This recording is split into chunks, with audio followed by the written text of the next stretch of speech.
Assalomu alaykum hurmatli talabalar. Sizlar bilan bugun laboratoriya darsimizda kompleks anometrik tahlil usuli orqali suvning umumiy qattiqligini aniqlash mavzusini o'tamiz. Ya'ni bu mavzu nima uchun kerak bizga? Bilamizki, turli xil suvlar bor. Vodoprovod suvi, qor suvlari, yomg'ir suvlari. Bularning qattiqligi yoki yumshoqligini bilishimiz kerak. Ya'ni ichishga yaroqlimi, ichishga yaroqsizmi shuni bilishimiz kerak. Demak, buni bilish uchun biz nimalardan foydalanamiz? Kompleks anometrik yetirlash uchun albatta kompleksonlardan foydalanamiz. Bilasizlar, kompleksonlar, komplekson 1, komplekson 2, komplekson 3 va hokazo turli xil kompleksonlar bor. Shulardan biz komplekson 3 dan nima qilamiz? Foydalanamiz. Bo'ldi. Milligram ekvivalent. Milligram ekvivalent taqsim litrda, ya'ni qancha ekanligi son qo'yiladi va suvning umumiy xususiyatlari, qattiq yumshoqligi bo'yicha xususiyatlar.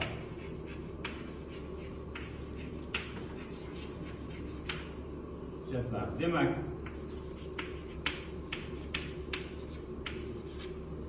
birinchisi qanaqa ekan? Demak, 0 dan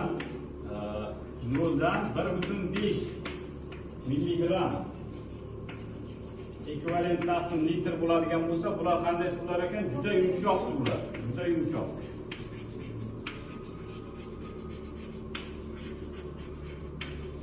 Juda yumshoq suvlar. Keyingisi, demak, 1.5 dan 3 milligram ekvivalent taqsim litr bo'ladigan bo'lsa, qanday suvlar? Yumshoq suvlar. Yumshoq suvlar. Demak, 3-6 milligram ekvivalent taqsim litr bo'ladigan bo'lsa, qanday suvlar? O'rtacha qattiq suvlar hisoblanadi. O'rtacha qattiq. Demak, to'rtinchisi 6-10 milligram